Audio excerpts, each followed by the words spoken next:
সেদিন মা দৃষ্টান্ত ছଳରେ କଥାଟି ଆରମ୍ଭ କରୁଛି। ସୁପାର ନାଶାକରଣ ଛେଦନ ହେଇଗଲା ପରେ ପ୍ରତିହିଂସା ପରାୟଣ ହେଇଗଲା ରାବଣ। ମୁଁ କୌଣସି ରାମାୟଣ କଥାବସ୍ତୁ କରିବାକୁ ଯାଉନି, କେବଳ ଆବଶ୍ୟକତା ହେଲେ କଥାଟା ଆରମ୍ଭ କରୁଛି। ପ୍ରତିହିଂସା ପରାୟଣ ହେଇଯାଇଛି ରାବଣ। ରାବଣ ଯାଇ ନିଜ ମାମୁଁ ମାରିଚ ପାଖରେ ପହଞ୍ଚିଲା, ଡାକିଦେଲା, କହିଲା ମାମୁଁ ଶୁଣ, ତମେ ତ କହିଥିଲେ ମୁଁ ଯାଇଥାନ୍ତି, ତମେ କଣ ପରିଶ୍ରମ କରି ଆସିଲ? ରାବଣ କହିଲା ପୁଅ ତୁ ତ ଖବର ଦେଇଥିଲେ ମୁଁ ତୋ ପାଖକୁ ଯାଇଥାନ୍ତି। ଶୁଣ, ଗୋଟେ ବଡ ଉଦ୍ଦେଶ୍ୟ ନେଇ ତମ ପାଖକୁ ଆସିଛି। ତମ ଦ୍ଵାରା ମୋର ଗୋଟେ କାର୍ଯ୍ୟ ସାଧିତ ହବ। ରାବଣ ସେଦିନ କହିଲା, କବି ସମ୍ରାଟ ଭଞ୍ଜ ବୈଦେଶୀ ବିଳାସ କହିଲା ମାମୁଁ ବୋଇ ରାଜା ଚକ ପ୍ରାୟ ମୁଁ ଚାତକ ଆସିଛି।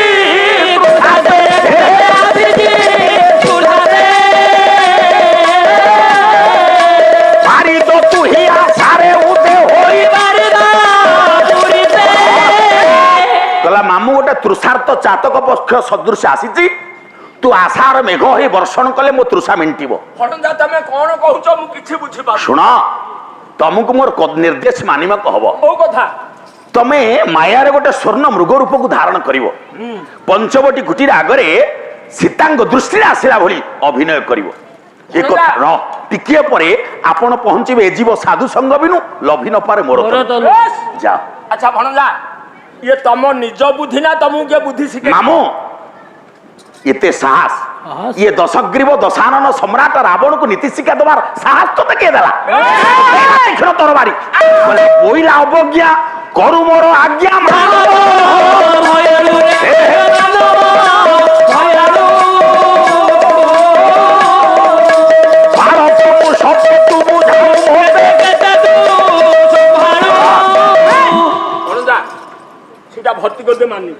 ଯେତେବେଳେ ତୀକ୍ଷ୍ଣ ତରବାରୀ ଉଠେଇଛି ମାରିଚ କହିଲା ନାଇଁ ମୁଁ ତୋ କଥା ମାନିବି, ବାଧ୍ୟ ହେଲା।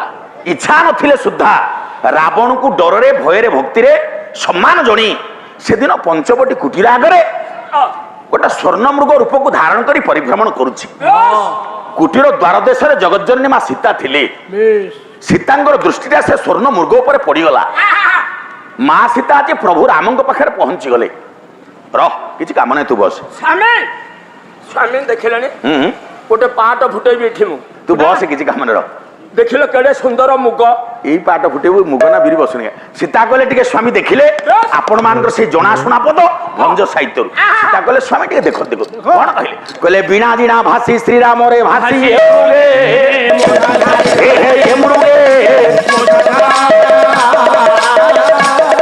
ଆଜି ବସନ୍ତି ଦିନେ। ସୀତା କହିଲେ ସ୍ୱାମୀ ମୃଗଟା ଆଣିଦେଲେ ମୋର ଟିକେ କାମରେ ଲାଗନ୍ତା, ତୁ ବସ। କହିଲେ କଣ କାମରେ ଲାଗିବ ନା ବନ୍ଧନେ କବରୀ କରନ୍ତି ଚୌରି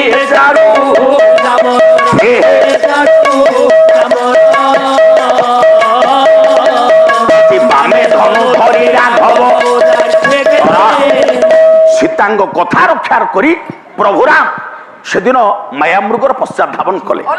ଆଜ୍ଞା ମାନ, ମୋ କଥାଟି ଏଇଠି ରହିଲା। ମୁଁ ପ୍ରସଙ୍ଗକୁ ଆଣିଛି କାହିଁକି ନା ଏ ଜୀବ ସାଧୁ ସଙ୍ଗ ବିନୁ ଲଭି ନ ପାରେ ମରତନ। ହେ ମା, ଆପଣ ମାନେ ପୁରାଣରୁ ଏକଥା ସମସ୍ତେ ଶୁଣନ୍ତୁ। ସେଦିନ ମାୟାମୃଗର ପଶ୍ଚାତ ଧାବନ କଲା ବେଳେ ତ୍ରାହି ଲକ୍ଷଣ ଶବ୍ଦ ଶୁଣାଗଲା। ଲକ୍ଷ୍ମଣ ଜାଣିଛନ୍ତି ମୋ ଭାଇ ବିଶ୍ୱର ଅଦ୍ୱିତୀୟ ଯୋଦ୍ଧା, ହେଲେ କଣ କରିବେ? ସୀତାଙ୍କ ଭର୍ସନା ସହି ନ ପାରି ଲକ୍ଷ୍ମଣ ଯିବା ପାଇଁ ବାଧ୍ୟ ହେଲେ। କୁଟୀରରେ ଅଛନ୍ତି ଏକାକିନୀ ସୀତା। ଏଇଠି ମୋ କଥାଟା ଗୋଟେ ମିନିଟ ପାଇଁ ଅଛି। ମୁଁ ଗୋଟେ କଥା ଆପଣ ମାନଙ୍କୁ ମନେ ପକେଇ ଦେବାକୁ ଚାହେଁ। ସେଦିନ ଆପଣ ଜମା ଲକ୍ଷ୍ୟଭ୍ରଷ୍ଟ ହେବେନି। ପ୍ରଥମ ଦିନ ଏଇଥିରେ ବିଷୟ ମୋର ଆଉ ଟିକେ ପରେ ଆରମ୍ଭ ହବ।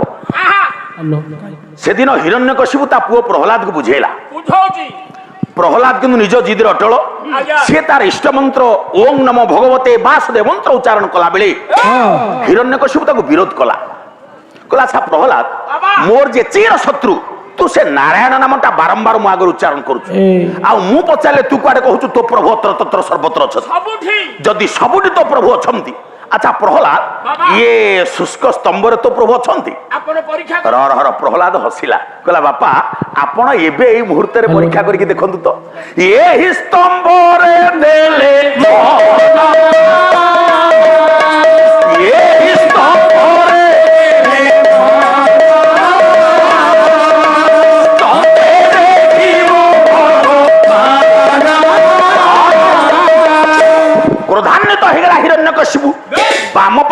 ଶକ୍ତ ଗୋଇଠାଟିଏ ପକେଇଲା। ଦେଖନ୍ତୁ ସେ ଶୁଷ୍କ ସ୍ତମ୍ଭ ଭିତରୁ ବିବସ୍ତ ନରସିଂହ ରୂପୀ ମହାପ୍ରଭୁଙ୍କର ଅଭ୍ୟୁଦୟ ହେଲା। ଆଚ୍ଛା, ହିରଣ୍ୟକଶିପୁ ବର ପାଇଛି, ଦିନରେ ମରିବନି, ରାତିରେ ମରିବନି, ଅସ୍ତ୍ରରେ ଛିଡ଼ିବନି ବା ଖଡ୍ଗରେ ଛିଡ଼ିବନି, ଜଳରେ ବୁଡ଼ିବନି, ଘରେ ନୁହଁ, ବାହାରେ ନୁହଁ, ସ୍ୱର୍ଗରେ ନୁହଁ କି ମର୍ତ୍ତ୍ୟରେ ନୁହଁ। ସବୁ କଥାକୁ ଆଧାର କରି ମହାପ୍ରଭୁ ତାକୁ ଦିନ ରାତିର ସନ୍ଧିକ୍ଷଣରେ ଘରର ଏରୁଣ୍ଡି ବନ୍ଧ ଉପରେ ଜାନୁ ଉପରେ ପକାଇଦେଲେ। ଶାଣିତ ନଖ ସାହାଯ୍ୟରେ, ହଁ ହଉଛି, ହ୍ୟାଲୋ ହ୍ୟାଲୋ, କାଲିକି ଦେଖିବୁ। ଶାଣିତ ନଖ ସାହାଯ୍ୟରେ, ତୀକ୍ଷ୍ଣ ନଖ ସାହାଯ୍ୟରେ ତା ଅନ୍ତ ବିଦୀର୍ଣ୍ଣ କଲେ। ରକ୍ତସିକ୍ତ ଅବସ୍ଥାରେ ପଡିଛି ହିରଣ୍ୟକଶିପୁ, ମୃତ୍ୟୁ ସହିତ ସଂଗ୍ରାମ କରୁଛି। ଆଉ କେଇଟି ମୁହୂର୍ତ୍ତ ପରେ ତା ଜୀବନ ନାଟକର ଯବନିକା ପଡିଯିବ। ଆଉ କେଇଟି ମୁହୂର୍ତ୍ତ ପରେ ତା ଜୀବନ ପ୍ରଦୀପ ଲିଭିଯିବ। ଏ ପରିସ୍ଥିତିରେ ଠିକ ଏତିକି ବେଳେ ମା ଅନତି ଦୂରରେ ଜଣେ ନାରୀଟିଏ ଗୁମୁରି ଗୁମୁରି କାନ୍ଦୁଛି। କାନ୍ଦୁଥିବା ନାରୀଟି ଆଉ କେହି ନୁହଁ, ସେ ହେଉଛି ହିରଣ୍ୟକଶିପୁର ସ୍ତ୍ରୀ ବା ପ୍ରହ୍ଲାଦର ମା, ନାଁ ଯାର କୟାଧୁ। ଯାହା ହେଲେ ବି ଜଣେ ନାରୀ ନିକଟରେ ତା ଜୀବନର ତା ସ୍ୱାମୀ ତା ଜୀବନର ସର୍ବସ୍ୱ। ଜଣେ ସ୍ତ୍ରୀ ନିକଟରେ ତା ସ୍ୱାମୀ ତା ଜୀବନର ସର୍ବସ୍ୱ। କୟାଧୁ ଦେଖୁଛି ଆଉ ଟିକେ ପରେ ମୋ ସ୍ୱାମୀ ମରିଯିବେ। ବିଚାର ସବୁ ସମୟରେ କାହିଁ ହଉଛୁ, ବିଚାର କଲା ମୁଁ ଯାଉଛି ଏ ଅନ୍ତିମ ସମୟରେ ସ୍ୱାମୀଙ୍କ ନିକଟକୁ ଯାଇ, ପାଖକୁ ଯାଇ ଟିକେ ଶେଷ ଦର୍ଶନ କରିନେବି। ଏଇ ଅଭିଳାଷ ନେଇ ସ୍ୱାମୀଙ୍କ ନିକଟକୁ ଯିବାକୁ ଚାହୁଁଥିଲା ବେଳେ ମା ସେତେବେଳେ ସେ ଅନ୍ତ ବିଦୀର୍ଣ୍ଣ ହେଇକି ପଡିଛି, ରକ୍ତସିକ୍ତ ଅବସ୍ଥାରେ ପଡିଛି। ସ୍ୱାମୀଙ୍କୁ ଅନ୍ତିମ ଦର୍ଶନ କରିବାକୁ ଗଲାବେଳେ ଚାହିଁଥିଲା କିନ୍ତୁ ଯାଇପାରିଲାନି। କାହିଁକି ପାଖକୁ ଯାଇପାରିଲାନି? ଓଡ଼ିଆ ଭାଗବତ। ଅଦୃଷ୍ଟ ଉଗ୍ର ରୂପ ଚାହିଁ, ଯୋଉ ପ୍ରଭୁର ବିବସ୍ତ ଭୟଙ୍କର ନରସିଂହ ରୂପ ଦେଖି ଦେଇକି ଡରିଗଲା, ଆଉ ପାଖକୁ କଣ ଯିବ? ଅଦୃଷ୍ଟ ଉଗ୍ର ରୂପ ଚାହିଁ ପାଖକୁ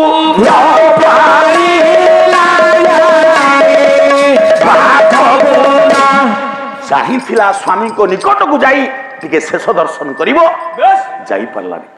ମହାପ୍ରଭୁର ବିଭତ୍ସ ଭୟଙ୍କର ରୂପ ଦେଖି ଡରିଗଲା। ଆଖିରୁ ଦୁଇ ଧାର ଲୁହ ଝରୁଛି। ନଜର ପଡିଗଲା ପୁଅ ପ୍ରହ୍ଲାଦର ତା ମା ଉପରେ। ଦେଖେଇଦେଲା ତା ମା ଆଖିରେ ଲୁହ।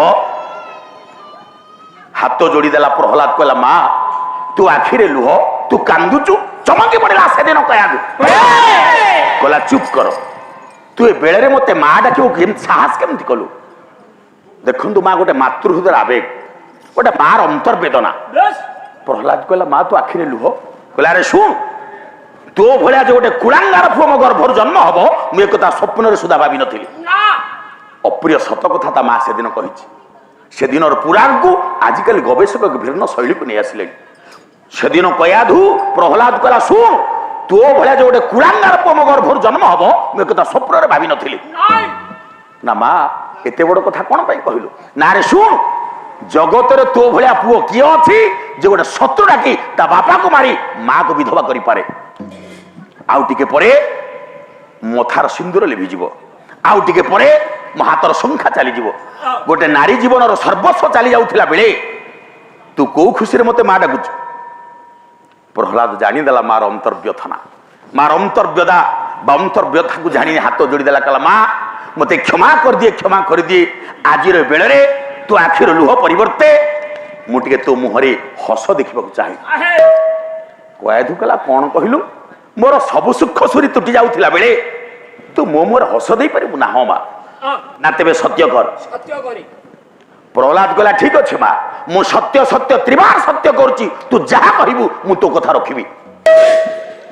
ପ୍ରହ୍ଲାଦ ସତ୍ୟ କରିଦେଲା ପରେ କୟାଧୁ କହିଲା, ମୁଁ ଏତିକି ମାଗୁଛି, ଦେଇପାରିବୁ ନା ମା? କୁହ। ନା ମୁଁ ଏତିକି ଚାହେଁ, ମୁଁ ଯେମିତି ସବୁଦିନ ସଧବାର ହେବି। ସତ୍ୟ କରି କୟାଧୁ ମାଗିଦେଲା, ମୁଁ ଯେମିତି ସବୁଦିନ ସଧବାର ହେବି। ପ୍ରହ୍ଲାଦ ସତ୍ୟ କରିଛି। ବିଭତ୍ସ ନରସିଂହ ରୂପୀ ମହାପ୍ରଭୁ ଭଗବାନଙ୍କ ପାଖରେ ହାତ ଯୋଡ଼ିକି ଠିଆ ହେଇଗଲା। କହିଲା, ପ୍ରଭୁ ଜୀବନରେ କେବେ କିଛି ଆପଣଙ୍କୁ କିଛି ମାଗିନି, ଆଜି କିନ୍ତୁ ଗୋଟେ ମାଗିବାର ଅବକାଶ ପାଇଛି। ପ୍ରଭୁ ହସିଲେ, କହିଲେ, କଣ କହୁଛି କହ ପ୍ରହ୍ଲାଦ? ନା ନାଇଁ ପ୍ରଭୁ, ଆପଣଙ୍କୁ ସତ୍ୟ କରିବାକୁ ହବ। ଭଗବାନ ଜାଣିଦେଲେ, କହିଲେ, ପ୍ରହ୍ଲାଦ ତୁ କଣ ସତ୍ୟ କରିବୁ ମୁଁ ଜାଣିଛି ନା, ମାନେ ନା ତୋ ବାପାକୁ ବଞ୍ଚେଇ ଦେବେ ଏହା ତ? ପ୍ରହ୍ଲାଦ କହିଲା, ପ୍ରଭୁ ମୁଁ ତ ମୋ ବାପାକୁ ମାରିବାକୁ ଆପଣଙ୍କୁ କହିନି, ବଞ୍ଚେଇବାକୁ କାହିଁ କହିବି? ନା ତେବେ ନା ଆପଣ ସତ୍ୟ କରନ୍ତୁ, ମୁଁ କହିବି। ভগবান কহিলে ঠিক আছে প্রহ্লাদ মু সত্য সত্য ত্রিবার সত্য করছি তু যাহা কহিবু মু তো কথা রখিবি সত্য করে দেলা পরে প্রহ্লাদ কহিলা প্রভু মু এতিকি মাগুছি মো মা যেমতি ସବୁଦିନ ସଧବା ରହିବ ଆଶ୍ଚର୍ଯ୍ୟ ହେଇଗଲେ ପ୍ରଭୁ କଣ କରେ ମୁଁ ତ ଯାହା କହୁଥିଲି ତ ସେୟା କହିଲା ନା ନା ପ୍ରଭୁ ଆପଣ ଆଉ ଟିକେ ପରେ ବୁଝିବେ ଏ କଥାର ମର୍ମ ନା ମାନେ ନା ମୋ ମା ଯେମିତି ସବୁଦିନ ସଧବା ରହିବ ନା ଠିକ ଅଛି ପ୍ରହ୍ଲାଦ ଇଏ ତଥାସ୍ତୁ କରିଣ ଦେଲେ ପରା ଦେବ ନାରାୟଣ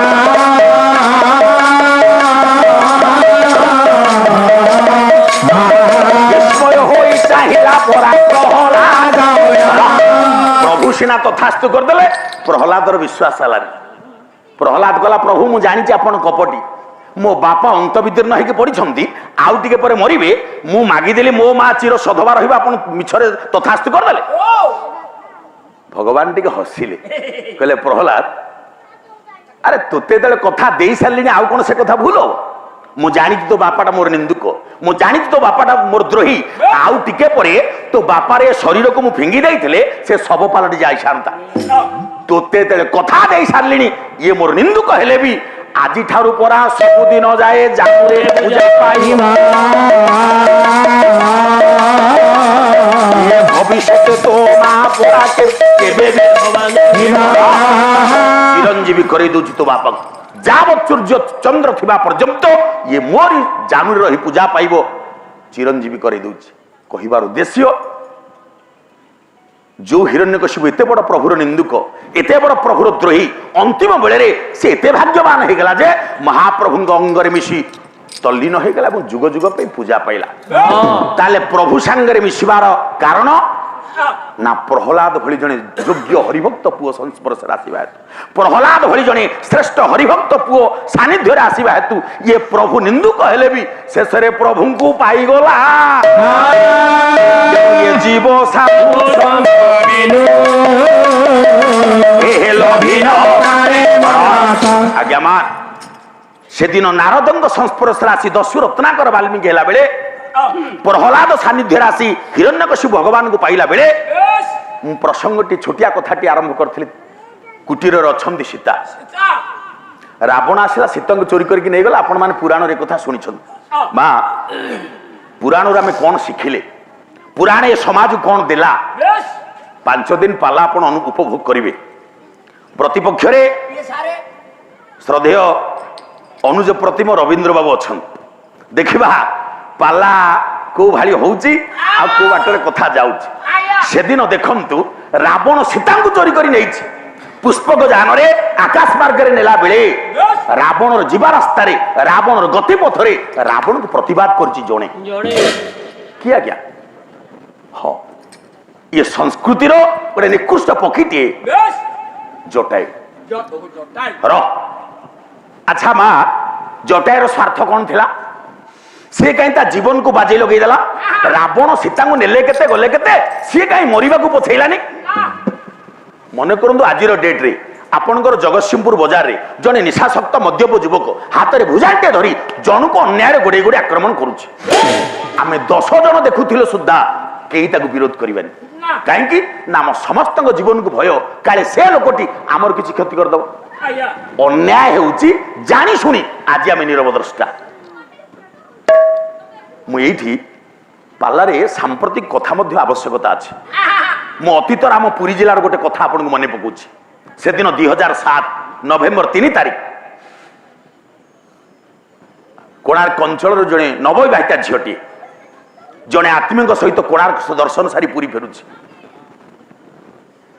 बहुचर्चित से दिन घटनार जड़े आत्मीय सहित कोणार्क दर्शन सारी पुरी फेरुछि स्पष्ट दिवालोक अपराह्न 4टा बस नाटी प्रभुपाद झीटी कोणार्क पुरी फेरिला बेले चंद्रभागा टिकट मात्र 5 मीटर दूर को से बसटा जाइछि कि नहीं से अंचल 4 जन सामाजिक युवक बलपूर्वक से बस भीतर गले नवविवाहिता झीटी नहीं अमानसिक भाव में चंद्रभागस्थ झाऊ जंगल भितर दुष्कर्म कले देखो बस भितर 60 जन यात्री थिले भी एतादृश नारकीय अपकर्म को कई जने विरोध करने को साहस करना सबु सीट तल को मुह बतिक बसचंदी काले सेमाने आमर किछि क्षति कर देबे तत्कालीन पुरी एसपी ସେତେବେଳର ପୁରୀର ଏସ୍ପି ଥିଲେ ଅସିତ ପାଣିଗ୍ରାହୀ ମହୋଦୟ। ଇଏ 60 ଜଣ ଯାତ୍ରୀକୁ ତୁମର ଭର୍ତ୍ସନା କଲେ, ଶତାଧିକ ତମ ପୌରୁଷତ୍ୱ। ତମେ 60 ଜଣ ଯାତ୍ରୀ ଏ ବସ୍ ଭିତରେ ଥିଲ, 4 ଜଣ ଯୁବକ ଏଡେ ବଡ ନାରକୀୟ ଅପକର୍ମ କରିଦେଲେ, ତମେ କେହି ଟିକେ ବିରୋଧ କରିପାରିଲ? କିନ୍ତୁ ପୁରାଣକୁ ଦେଖିଲେ ରାବଣ ସେଦିନ ସୀତାଙ୍କୁ ଚୋରି କରି ନେଲା ବେଳେ ଇଏ ସଂସ୍କୃତିର ଗୋଟେ ପକ୍ଷୀର ତ୍ୟାଗ ଯୋଟା ବିଚାର କଲା, ନାଇଁ ମୋ ଆଖିରେ ନ ପଡିଥିଲେ ନାଇଁ, ମୋ କାନରେ ନ ପଡିଥିଲେ ନାଇଁ, ମୁଁ ଏ ଅନ୍ୟାୟକୁ କେବେ ବରଦାସ୍ତ କରିପାରିବିନି। ସାମର୍ଥ୍ୟ ମୁତାବକ ଲଢିଛି ଗଙ୍ଗାଧର ମେହେର ତପସ୍ୱିନୀ। କଣ ଲେଖିଲେ? କହିଲେ ପକ୍ଷୀଏ ପଥର ଧି କଲା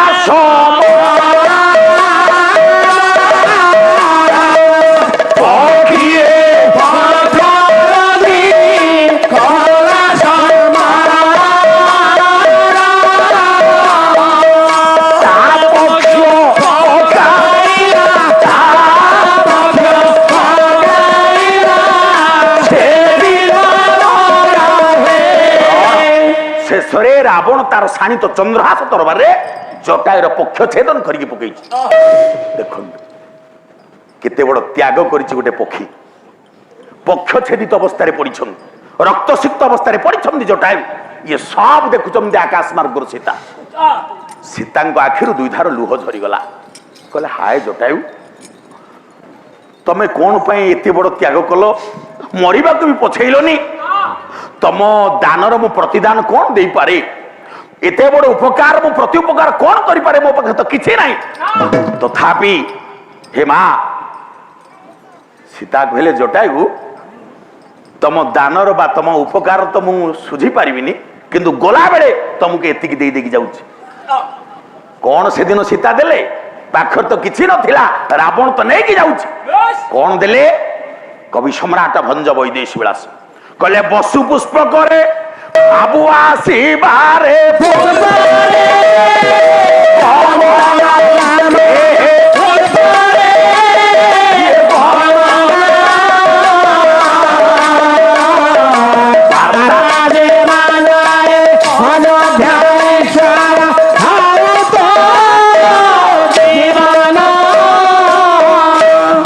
অভিবাবু মা নারায়ণী পালামঞ্চ অরিবিল ହଁ ଖରିବିଲ ହଁ ହଁ ପାଲା ସରିଗଲାଣି ଆପଣଙ୍କର?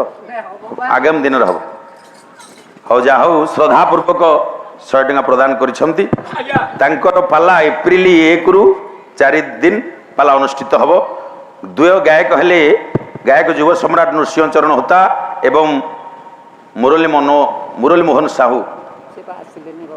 ଭଗବାନ ମନା କରିଦେଲା। ହଁ ହଉ ଯାଉ ଇଏ 22 ମୌଜା ଭିତରେ ହଉ ମହାପ୍ରଭୁ କଲ୍ୟାଣ କର।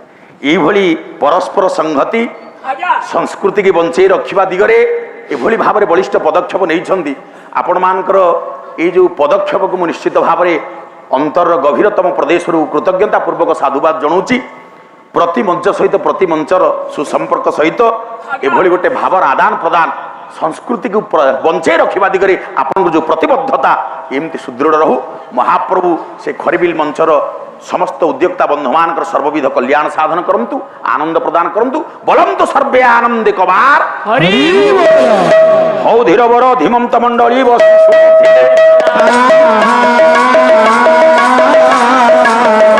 প্রসঙ্গ চারি পদ কথা। তেবে দেখন্তু কহিবার উদ্দেশ্য সীতা কইলি এতে বড় যেহেতু উপকার তুমি মোর জটায়ু করিছ, মু খালিরে কেমতি ଯିବି? দানর প্রতিদান কোণ দেবী? কবি সম্রাট ভঞ্জ কহিলে কলে বসু পুষ্প করে ভাবু আসিবারে পুষ্প বার্তা দবা যায় অযোধ্যা ঈশ্বর থাউ তো জীবন। গোটে আশীর্বাদ দেইদেলে কলে আউ তো কিছু নাই, হে জটায়ু মু গলা বেলে গোটে আশীর্বাদ এতিকি দেই দাউছি, বার্তা দবা যায় অযোধ্যা ঈশ্বর থাউ তো জীবন। যে পর্যন্ত তুমি প্রভু রামকে সন্দেশটা দেইন সে পর্যন্ত তুম পিণ্ডর প্রাণটা জীব না। আউ জটায়ু মরি পারলে কি? কাইকি না পছরে জনে সতীসাধ্যী পতিব্রতার আশীর্বচন রহিগলা। সীতা কহিদেলে বার্তা দবা যে অযোধ্যা ঈশ্বর থাউ তো জীবন। যে পর্যন্ত তুমি প্রভু রামকে সন্দেশ দেইন সে পর্যন্ত তুম পিণ্ডর প্রাণটা জীবনী। আম সংস্কৃতি কেতে মহান। আম সংস্কৃতিরে জনে সতীসাধ্যী পতিব্রতা নারী যাহা কহিদিয়ে তাহা হয়ে যায়। সেদিনর সাবিত্রী ଯମ ପାଖରୁ ତା ସ୍ୱାମୀକି ଫେରି ଆଣିଲା। ଆଜ୍ଞା ସେଦିନର ଅନସୂୟା 7 ଦିନ ସୂର୍ଯ୍ୟଙ୍କୁ ସେମିତି ଅସ୍ତାଚଳ ରଖିଦେଲା। ସେଦିନର ଦମୟନ୍ତୀ ଆଖି ଆଗରେ ଗୋଟେ ବିଟ ପୁରୁଷକୁ ଜାଳିଦେଲା। ଅନୁରୂପା ମା ସୀତା ଯାହା କହିଛନ୍ତି ତାହା ହେଇଛି। ଖାଲି ଏଇଠି ନୁହଁ, ଆପଣ ଦେଖିବେ ରାମାୟଣର ପ୍ରତିଟି ପତ୍ରେ ପତ୍ରେ ଛତ୍ରେ ଛତ୍ରର ମୁଁ କାହାଣୀ କରିବାକୁ ଯାଉନି, ତେଣୁ ସେବାଟକୁ ଆଉ ଯାଉନି। ଗୋଟିଏ ଦୁଇଟି କଥା ମୁଁ କହିଦେବି। ଯୋଉଠି ଯାହା କହିଛନ୍ତି ତାହା ହେଇଛି। ଏଠି କହିଲେ ବାର୍ତ୍ତା ଦବା ଯେ ଅଯୋଧ୍ୟା ଈଶ୍ୱର ଥାଉ ତ ଜୀବନ। ଯେ ପର୍ଯ୍ୟନ୍ତ ତମେ ପ୍ରଭୁ ରାମଙ୍କୁ ସନ୍ଦେଶ ଦେଇନ ସେ ପର୍ଯ୍ୟନ୍ତ ତୁମ ପିଣ୍ଡରୁ ପ୍ରାଣଟା ଯିବନି। ଦ୍ୱିତୀୟ କଥା ଦେଖନ୍ତୁ, ଯୋଉଦିନ ହନୁମାନ ଆଜ୍ଞା ସୀତା ଠାବ କରିବାକୁ ଯାଇଛନ୍ତି ସେଦିନ ମଧ୍ୟ ଅନୁରୂପ ଗୋଟିଏ କଥା କହିଦେଲେ। ଛାଡ଼ି ଦିଅନ୍ତୁ ସେ କଥା। ଜଟାୟୁ ଆହତ ଅବସ୍ଥାରେ ପଡ଼ିଛନ୍ତି।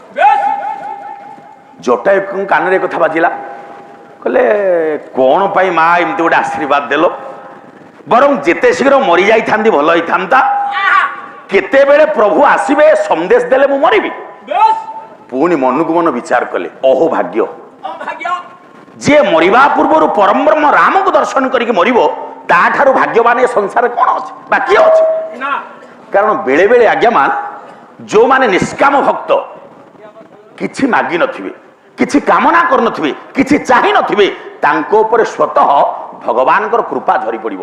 ସାରେ ନିଷ୍କାମ ଭକ୍ତ କିଏ ଆମେ କେମିତି ଜାଣିବା ନିଷ୍କାମ ଭକ୍ତ ବୋଲି? ତୁ କଣ ବୁଝିବୁ? ତୁ ବୁଝିପାରିବୁ ସେ କଥା? ବୁଝେ, ମୋ ମୁଣ୍ଡ ବୁଝିଲା ଭଳିଆ ମତେ ବୁଝାନ୍ତୁ। ଆରେ ଆମେ ସେଇମାନଙ୍କୁ ନିଷ୍କାମ ଭକ୍ତ କହିବା। କାହାକୁ? ତମ ଗାଁରେ ମନ୍ଦିର ଅଛି? ଶିବ ମନ୍ଦିର ଆଜ୍ଞା। କେତେବେଳେ ଯାଉ? ଭଲ ଦିନ ଦେଖି ସୋମବାର ସଂକ୍ରାନ୍ତି ଏଇ ଦିନ ମାନଙ୍କରେ ଯାଏ। ଆଚ୍ଛା, ସୋମବାର ସଂକ୍ରାନ୍ତିରେ ତୁ ଶିବ ମନ୍ଦିର ଗଲୁ? ଗଲି। ମନ୍ଦିର କେବେ ଖାଲି ହାତରେ ଯାଆନ୍ତିନି? ମୁଁ ଖାଲିରେ ଯାଏ। କଣ ନେଇକି ଯାଉ? ଭୋଗ। କେତେ ଟଙ୍କାର? 10-20 ଟଙ୍କା ହବ। 20 ଟଙ୍କାର ଭୋଗ ନେଲୁ, ପୂଜାରୀ ମହୋଦୟଙ୍କୁ 5-10 ଟଙ୍କା ଦକ୍ଷିଣା ଦେଲୁ, ମୋଟାମୋଟି ତମ ଗାଁ ବାଲୁଙ୍ଗେଶ୍ୱର ମହାଦେବଙ୍କ ପାଖରେ 30 ଟଙ୍କା ଖର୍ଚ୍ଚ କଲୁ। ଆଜ୍ଞା। 30 ଟଙ୍କା ଖର୍ଚ୍ଚ କରି ମୁଣ୍ଡିଆ ମାଇଲୁ, କଣ କହିଲୁ? ପ୍ରଭୁ 3 ଏକର ଜମି ମୁଗ କରିଛି, ମୋର ଏ ବର୍ଷ ଯେମିତି 3 ଲକ୍ଷ ଲାଭ ହବ ପ୍ରଭୁ। ବାପରେ, ଭୋଗ ଦେଇଥିଲୁ କେତେ ଟଙ୍କାର? 25 ଟଙ୍କା ଖର୍ଚ୍ଚ କରିଛି। 30 ଟଙ୍କା ଖର୍ଚ୍ଚ କରିକି 3 ଲକ୍ଷ ମାଗିଲୁ। ଭଗବାନ ତତେ ଦେଖାଦେଲେ ନା ଲୁଚିଲେ? ଦେଖା ଦଉନାହାନ୍ତି।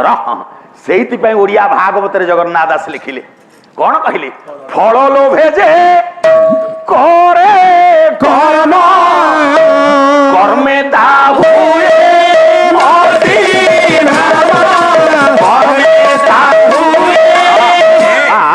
ভগবান কলে তুমি কর্ম করে চাল, ফল মাগিবা পাই মো পাখু আস না। মু যাচিকি দেলা বালা সে অন্তর্যামী, সে ভাবগ্রাহী, যে আজ্ঞা মাগিবা উদ্দেশ্যে ভগবান পাখু যাতে ভগবান জানি শুনি টিকে পছাই যাতে। যে ন মাগে ন মাগিলে সে পরা ভাবগ্রাহী, সে অন্তর্যামী, সে সব যাচিকি দেলা বালা। আরে ন মাগি কি ভক্ত পাইছিবে? ন মাগি অনেক ভক্ত পাইছন্তি। অনেক ছাড়ন্তু, জনক কথা কুহন্তু কিয়ে পাই? রহ, তো কথা শুনলে মো মূল কথা পছাই যাও, তথাপি গোটে ছোটিয়া দৃষ্টান্তটি আনুছি। ন মাগি অনেক ভক্ত পাইছিলা বেলে আজ্ঞা মা ভাগবতর গোটে অনন্য চরিত্র অবধূত গোস্বামী। আজ্ঞা সে জীবনের কিছু প্রভুଙ୍କୁ মাগন্তিনি, না ধন জন গোপলক্ষ্মী কৌশি কামনা নাই, বাসনা নাই। সেই ঝাটি মাটি কুড়িয়ারে প্রত্যহ ভগবানଙ୍କର গুণান কীর্তন করନ୍ତି। অবধূতଙ୍କର এতাদৃশ ভক্তিরে প্রভু ଆଉ বৈকুণ্ঠରେ নীরব হইকি রহিପାରିলেনি।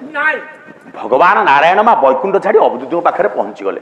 ওড়িয়া ভাগবত জগন্নাথ দাস সেই কথা কহিলে, কলে দিব্য মূরতি হৃষিকেশ আদি মিলিলে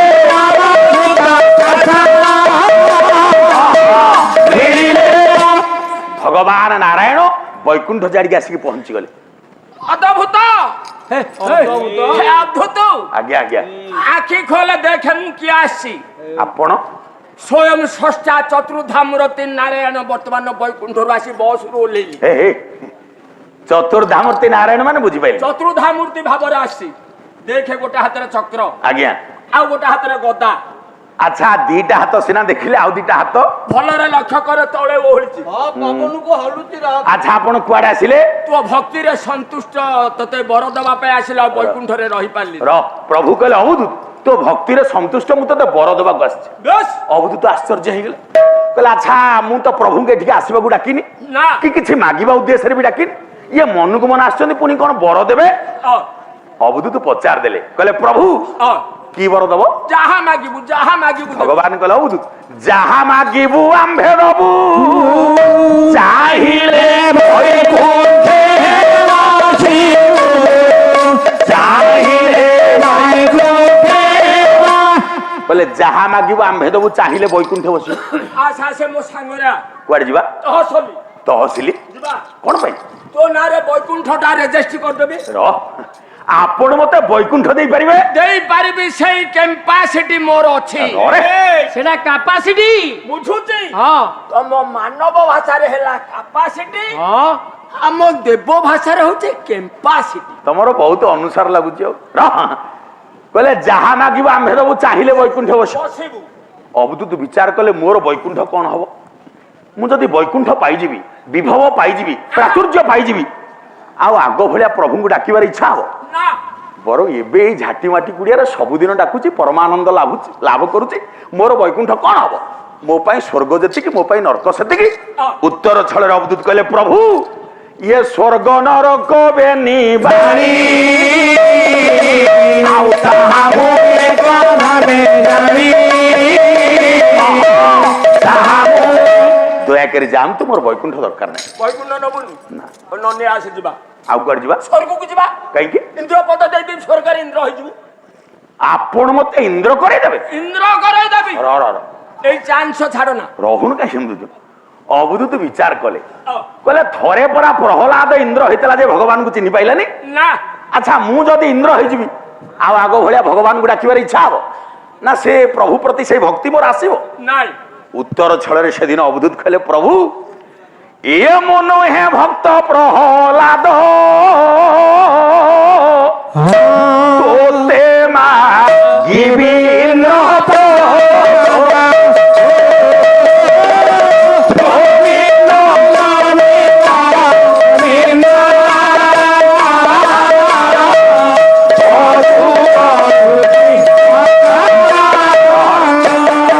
অবধূত বিচার বলে কহিলে মু নুহে ভক্ত প্রহ্লাদ তোতে মাগিবি ইন্দ্রপদ মোর ইন্দ্রপদ দরকার নেই আপন যাআন্তু। বৈকুণ্ঠ না ইন্দ্রপদ আই মনা কলি পরা নহলা নাই গোটে বর নেই যা। আউ কো বর দব? অমর বর নেই যা ସବୁଦିନ অমর হইଯିବୁ। আপন মতে অমর করাই পারিবে? অমর করাই দেবি। র অবধূত বিচার কলে কলে আচ্ছা অমর বর মোর কোন হব? বরং যেতিকি দিন বঞ্চিবি সেতিকি দিন টিকে প্রভু চিন্তা চেতনারে মো সময় যাও মোর সে চিরঞ্জীবী তালিকা ভিতরକୁ না ଯିବା দরকার নাই কি অমর বর আবশ্যকতা নাই। না উত্তর ছଳରେ অবধূত কলে প্রভু মু নুহে ভক্ত হনুমান অমর বরে দেবে দয়াকরি আপন যান।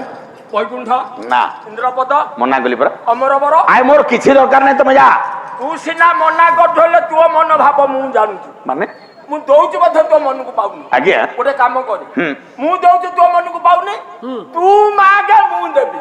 দেখুন আজ্ঞা আমার প্রভু কথা বদলাইলে কলে মু তো যাহা যাচ্ছিলি আর পছন্দ হলানি না কলে অবধূত তু যাহা মাগিবি মু দেবি। দেবি অবধূত বিচার কলে মু যাহা মাগিবি আপন দেবে? দেবি ইয়ে তো মাগিবা সপক্ষে নাহান্তি নিজে বিচার কলে মু কর্ম করিবি ফল পাইবি মো কর্মে মোহর ভরসা ইয়া পরে নাহি মোর আশা। কিন্তু প্রভু বাধ্য কলে আগে মাগে চিন্তা করিকি মাগে কলে মু তো যাহা যাচ্ছিলি তোর পছন্দ হলানি তু যাহা মাগিব অবধূত মু দেবি। দেবি হে সন্থ মন্ডলী এইটি জগন্নাথ দাস ভাগবতর গোটে সুন্দর তত্ত্ব গোটে সুন্দর ন্যায় আনিলে। অবধূতঙ্কর তো মাগিবার জমা কিছু ইচ্ছে নাই কেবল সেই কথাটা পচারদেলে। কোন পচারলে কলে হে প্রভু অখিল ঠাকুর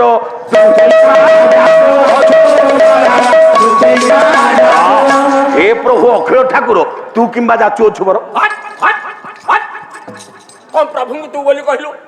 প্রভু কোন এত সস্তা রে না তম গাঁକୁ তো রৌন গাইছি এই যে তু সম্বোধনটা ভগবান দিয়ে বাঁধিলা এটা বড় কথা কহিলা। ইয়ে কহু কহু কইদেলে হে প্রভু অখিল ঠাকুর তু কিংবা যাচু অছু বর? বেশ তু সম্বোধনটা ভগবান দিয়ে বাঁধিলা। আজিলা কিন্তু ভক্ত আর ভগবানଙ୍କର সম্পর্কটা ସେ ନିବିଡ଼ ହলে ভক্ত কেবে ভগবানଙ୍କୁ তু কহিপারে না। না তু বাপাଙ୍କୁ ତମେ କହିଲା ବେଳେ ମାକୁ କାହିଁକି ତୁ କହିଦଉ? ନା ମାର ହୁଏତ ସ୍ୱତନ୍ତ୍ର ବାତ୍ସଲ୍ୟତା ବା ସ୍ନେହ ଟିକେ ଅଧିକା। বেশ ଅବଧୂତ ଜାଣିଦେଲେ କହିଲେ ତୁ କହିଲି ବୋଲି ବୋଧେ ପ୍ରଭୁ ମନରେ ଟିକେ କଷ୍ଟ ହେଲା ତା ତଳ ଧାଡ଼ିକି ବଦଳେଇ ଦେଲେ। ଦେଖନ୍ତୁ ପ୍ରଥମ ପାଦରେ କହିଲେ ହେ ପ୍ରଭୁ ଅଖିଳ ଠାକୁର ତୁ କିମ୍ବା ଯାଚୁଅଛୁ ମୋର। ଦ୍ୱିତୀୟ ପାଦରେ କଣ କହିଲେ? କହିଲେ ମୁଁ ତ ତୁମ୍ଭଙ୍କୁ ଡାକିବୁ ନାହିଁ ଇଏ ତୁମେ ଆସିଲ କାହିଁ ପାଇଁ। ମୁଁ ତ ତୁମ୍ଭଙ୍କୁ ଡାକି ନାହିଁ ତୁମେ ଆସିଲ କାହିଁ ପାଇଁ। ଆଉ ସଂଶୋଧନ କରିଦେଲୁ ଟିକେ ଖୁସି ହେଲି। ତୁ ବସେ ପୁରେ ବାଧିଥିଲା ଯୋଉ ତମେ କହିଦେଲୁ ଭଲ ଲାଗିଲା ଭଲ ରହର ଭଗବାନ କହିଲେ ଆରେ ହେ ଯାହା ହଉ ତମେ ସମ୍ବୋଧନ କଲେ ଟିକେ ଖୁସି ହେଲି। ବେଶ ଅବୁଧୁ ତୁ ଜାଣିଦେଲେ କହିଲେ ଯଦି ତମେ ସମ୍ବୋଧନ କଲି ମୋ ପ୍ରଭୁ ଖୁସି ହେଲେ ମୋ ପ୍ରଭୁ ଆଉ ଟିକେ ଅଧିକା କେମିତି ଖୁସି ହେବେ। ତା ତଳପଦକୁ ଆଉ ଟିକେ ବଦଳେଇ ଦେଲେ କହିଲେ ଯଦି ବା ଆପଣ ଆସିଛ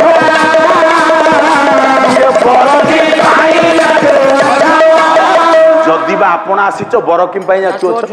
କେତେ ଖୁସି ହେଲି ରେ ଅବଧୂତରେ ତୁ ସେଇଠି ତୋ ପାଖରେ ମୁଁ ହାରିଗଲି ରେ। ସେଦିନ ପ୍ରଭୁ ଭକ୍ତ ପାଖରେ ହାତ ଯୋଡ଼ିଦେଲେ। ମା କିଛି ନ ମାଗିଲା ସୁଦ୍ଧା ତାକୁ ସକଳ ସମ୍ପତ୍ତି ଐଶ୍ୱର୍ଯ୍ୟର ମାଲିକ କରିଦି ହାତ ଯୋଡ଼ିଦେଲେ। କହିଲେ ମୁଁ ହିଁ ବ୍ରହ୍ମାଣ୍ଡ କର୍ତ୍ତା ହେଲି ଏ ଭକ୍ତ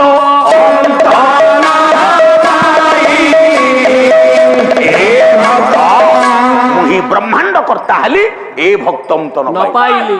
ପ୍ରଭୁ ଭକ୍ତ ପାଖରେ ହାତ ଯୋଡ଼ି ଅଯାଚିତ ଭାବରେ ସକଳ ସମ୍ପତ୍ତି ଦେଇ ପ୍ରଭୁ ଅନ୍ତର ଧ୍ୟାନ ହେଇଗଲେ।